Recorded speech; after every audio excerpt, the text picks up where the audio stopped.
व्यक्ती कबरीमध्ये घुसतो जिथे महिलेची लाश दफन केलेली असते. महिलेसोबत रेप म्हणा की बलात्कार म्हणा, तो त्या शवासोबत दुष्कर्म करतो आणि ज्यावेळी त्याची नजर त्या शवाच्या चेहऱ्यावरती जाते त्यावेळी त्याला दातांमधून एक वेगळीच चमक दिसते. त्याची तीच नजर त्या शवाच्या मुर्दा लाशेच्या डोळ्यांमध्ये जातो तर तिला त्या डोळ्यांमध्ये एक वेगळीच चमक लाशेच्या डोळ्यांमध्ये दिसते. त्याच क्षणी तो ओरडत धावत पळत कबरीमधून बाहेर पडत धावत पळत तिथून तो धूम ठोकून निघाला आणि त्याच्या ह्या ओरडण्यामुळे आजूबाजूच्या लोकांनी त्याला पकडली आणि त्याला व्यवस्थितपणे विचारपूस केली की काय झालं म्हणून.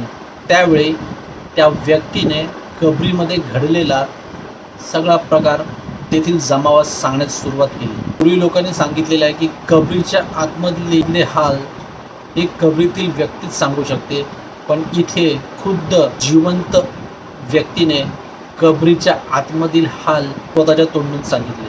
नमस्कार, मी आहे सचिन. आजचा जो आपला विषय आहे त्या घटनेसंदर्भात तो थोडासा वेगळाच आहे. आजचा विषय आपला पाकिस्तानामधील सरगोदा या ठिकाणावरती आहे. सरगोरामधील राहणारी व्यक्ती रियाज नावाची कामाच्या शोधामध्ये कराची शहरात जातो. तिथे तो मोलमजुरी वगैरे करत असतो. तिथे त्याला कधी कधी काम भेटायचं, कधी कधी नाही भेटायचं. त्यावेळी त्याची ओळख एक वजीरा नावाच्या इसमासोबत होते आणि तो वजीरा या रियाजला घेऊन जातो.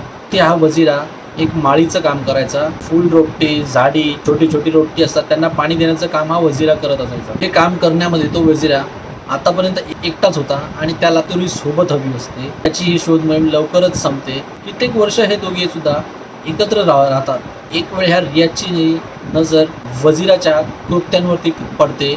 कबरीवरील जो स्लॅब असतो तो हटवून पायाच्या ठिकाणावरून आत घुसत असायचा आणि जवळजवळ अर्धा पाऊण तासानंतर तो कबरीमधून बाहेर यायचा. घटनाक्रम त्याने एक दोन वेळाच नाही कित्येकदा केला आहे. हे सगळं कृत्य घडीघडी बघून रियाजच्या मनामध्ये काही प्रकारे प्रश्न उत्पन्न होऊ लागले आणि एके दिवशी ह्या रियाजने वजीराला विचारलं कबरीमध्ये कुठलं काम करण्यासाठी जातो.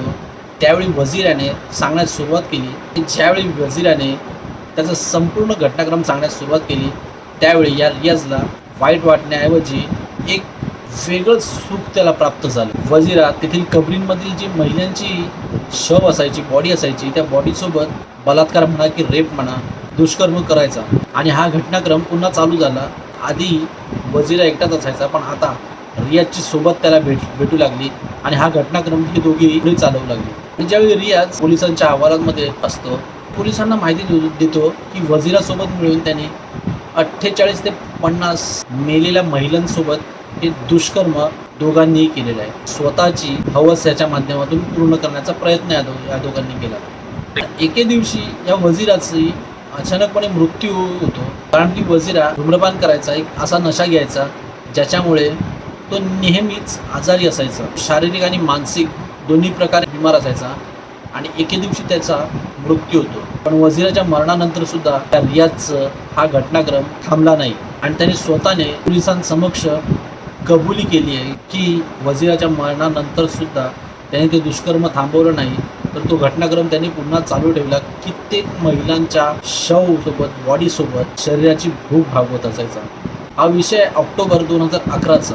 रियाजने त्याच्यावरील स्लॅब हटवून पायाच्या दिशेने आतमध्ये दाखल झाला आणि आतमध्ये गेल्यानंतर तो त्या शवसोबत, डेड बॉडीसोबत आपलं दुष्कर्म करतच होता. डेड बॉडीच्या दातांमधून डोळ्यांमधून एक प्रकारे चमक बाहेर आली आणि हा प्रकार बघून त्याची इतकी फाटली की तो तिथून तत्क्षणी ढुंगाला पाय लावून पळू लागला आणि पळता पळता त्याच्या किंकाळ्यांमुळे आजूबाजूची जी माणसं होती ती जमा होऊ लागली. त्यावेळी तेथील जमावाला ही गोष्ट कळाली.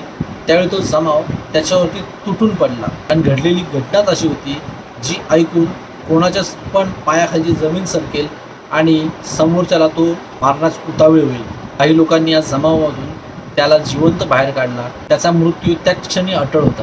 पोलीस तिथे घटनास्थळी पोचली, आपल्या ताब्यात घेतला, तर विचारपूस करू लागली तर कित्येक हेलावून टाकणारे अशा वार्ता बाहेर येऊ लागल्या. त्यांनी जो कबुली जबाब दिला त्यात त्यांनी सांगितलं वजीरासोबत मिळून त्यांनी 48 महिला म्हणजेच महिला डेड बॉडींसोबत अशा प्रकारची दुष्कर्म करत होते. वजीराच्या मृत्यूनंतर दुष्कर्माचा त्याचा काळाकांड चालू राहिला. त्याच्या माहितीप्रमाणे ज्यावेळी कराचीमधील कुठल्याही महिलेची मृत्यू व्हायचा त्यावेळी तिला कब्रिस्तानमध्ये येऊन दफन केलं जायचं. त्यावेळी तिची एक वेगळी विशिष्ट अशी ओळख असायची. तिच्या कबरीवरती एक विशिष्ट प्रकारचा असा कपडा अंथरला जायचा, जेणेकरून माहिती पडायचं की ही त्या महिलेची डेड बॉडी आहे, त्या महिलेची लाश आहे. ज्याच्या वेळी या कब्रिस्तानामध्ये महिलेची डेड बॉडी यायची, त्यावेळी ही लोक कितीतरी खुश व्हायचे. आसुरी आनंद त्यांना मिळायचा. आज संध्याकाळी 5च्या नंतर आपला मुर्दा तिकडे दफन केला जायचा. त्यावेळी त्यांचा हा आसुरी आनंदाला पाराच उरत नसायचा. त्यावेळी त्या महिलेची गरीब व्यक्ती सर्व प्रकारचा त्यांचा क्रियाक्रम करून ज्यावेळी तिथून निघून जायचे, त्यावेळी हे दोघेही मिळून आपले दुष्कर्म डेड बॉडीसोबत चालू करायचे. पोलिसांच्या कस्टडीमध्ये हा रियाज आला. त्यावेळी त्याला चुकीची जाणीव झाली. त्यांनी ह्या चुकीबद्दल माफी मागितली. अशा प्रकारचा गुन्हा बहुतेकच माफ करण्यासारखा असेल.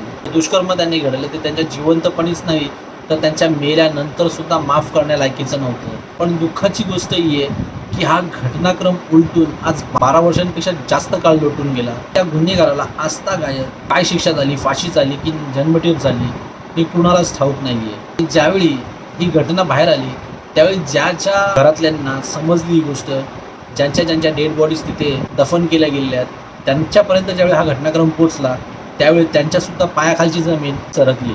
ओळख पटवण्यासाठी पोलिसांनी ज्यावेळी त्याला कब्रिस्तानमध्ये घेऊन गेली, विचारलं की कुठल्या कुठल्या कबरीसोबत त्यांनी हे दुष्कर्म केलंय, तर तो सांगायचा. त्यावेळी ऐकणाऱ्याची सुद्धा आईलाच व्हायचा.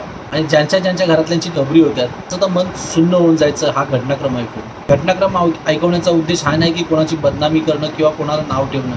घटनाक्रम ऐकवण्याचा आपला उद्देश एकच आहे की तुम्हाला सावधान करणं, जागरूक करणं. आजपर्यंत आपल्या भारतामध्ये तरी अशा प्रकारची घटना अजूनपर्यंत ऐकिवात नाही आहे. पूर्ण जो घटनाक्रम तुम्हाला सांगितला आहे हा पूर्ण घटनाक्रम पाकिस्तान कराचीमधला आहे, कारण तिथे ही गोष्ट सामान्य असू शकते.